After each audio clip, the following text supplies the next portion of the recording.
Good morning, everybody. Today for this video, I'm gonna just show you everything I do today that is homestead work. Starting now.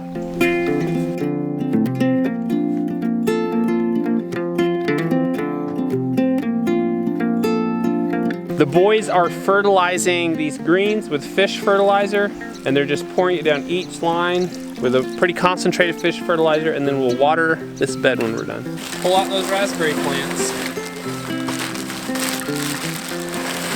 Lay them on the ground and open up the plastic.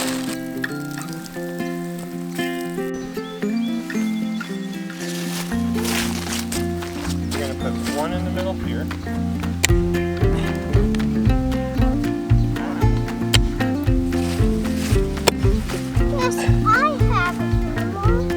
And as much as possible, let's plant it in dirt, not in the manure.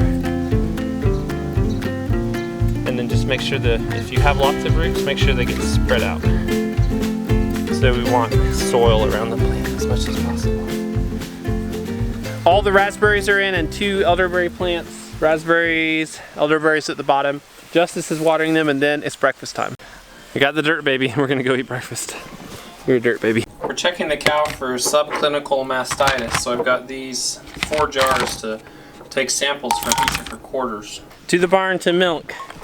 After chasing a goat that was out.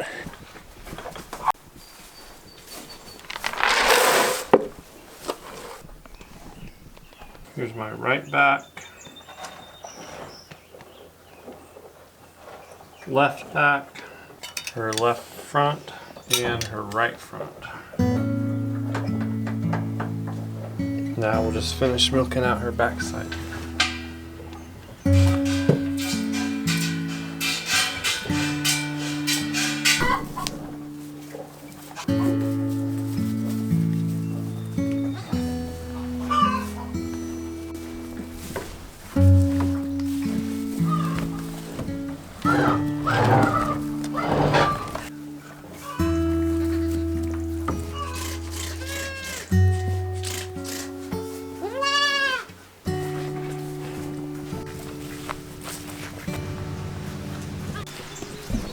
More raspberry plants came in the mail.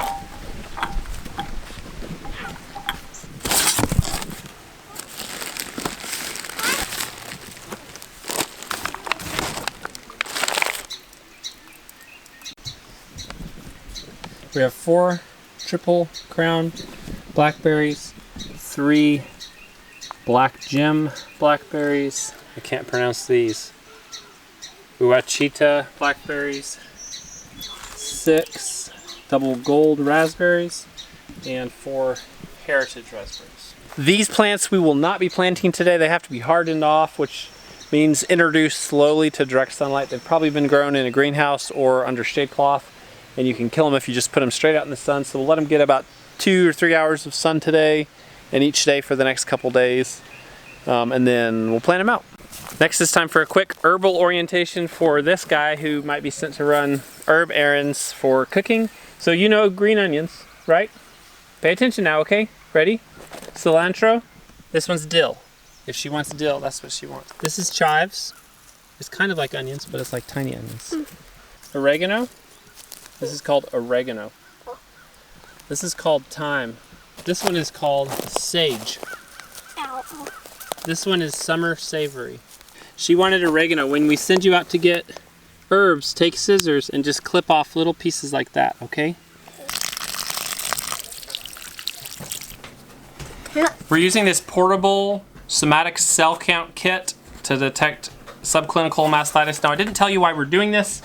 We're doing this because when we got Alice the milk cow, her milk, at least from her back quarters, tasted salty. Salty tasting milk can be a sign of mastitis. We've also been reading about it, and there's a lot of other possible reasons. There's actually a ton of people right now on all the online cow boards posting about their salty tasting milk. We're gonna do this test though. This may help us know if she actually has mastitis. The concern would be that she might be like in an early stage of mastitis. She actually, her milk looks great and her udder looks fine. So a lot is reassuring. And we're gonna refer back to our instructions that Wilder's eating. 4 drops of milk. Okay, no. We only need 4 drops of milk on each one of these. 3, 4. We're gonna rinse that out. And then 4 drops of developer on each strip. 1. We've got to wait 5 minutes, so while we're waiting, I'm gonna taste all these milks and just taste them.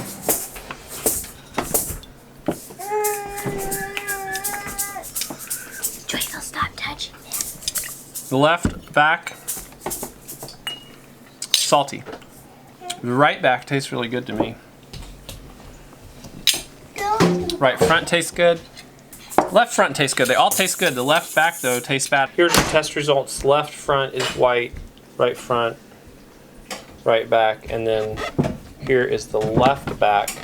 And what we're supposed to do is compare the color to this test strip. I'm gonna say it's closest to this one, which is 1,500 cells times 1,000 per milliliter. So it looks like she may have mastitis in her left back quarter. This isn't a definitive diagnostic test for mastitis, but it looks like she probably does.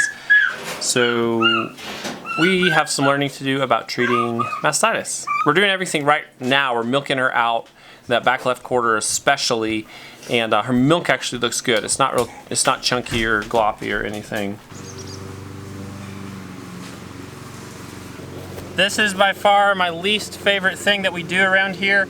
I'm gonna disbud all the goats. There's a lot of reasons we do this. I do think that it's not necessary if you're planning on keeping a goat, but most people buying goats expect it, and it would be a big turnoff to many people. But we're gonna knock it out really quick and let these babies go back to their mum.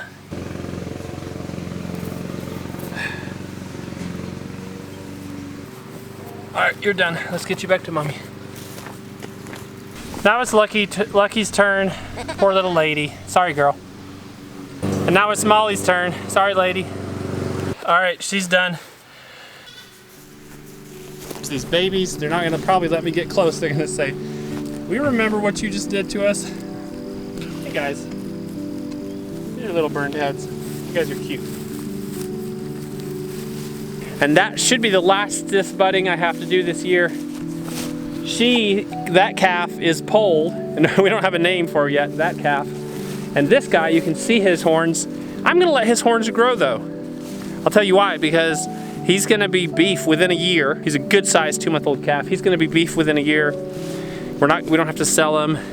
And I just don't think it's gonna be a problem. So he'll have some little horns by the time we butcher him. You can probably hear Brianna is mowing down here, and you might say, well, why aren't you mowing? You're the man. Between us, that's the more favorable job, rather than we're doing work with this guy on your back. I love wearing this guy, but it just makes it hard to do work. And so that is the job that both of us wanted. She's doing it. Last time she mowed was the day that he was born.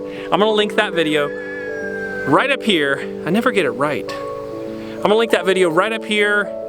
Check it out. It's actually hilarious. If you haven't seen it, check it out. Next, I'm gonna burn this area. I've burnt it before. This is where our blueberries are going. I want this grass to be dead so we can mulch and not have the grass come up through the mulch. Oh, by the way, guys, our t-shirt, Sweet Homestead, it was a very popular t-shirt. A ton of y'all loved it. It's for sale again. The design color this time is white, and there's a lot more choices of t-shirt colors. There's some really cool ones. I've got some coming in the mail. Here's a picture of the shirt. Check it out. Links below the video. All right, done with that. That was fun, but I ran out of camera battery. I've carefully burned around my apple trees, not right next to them.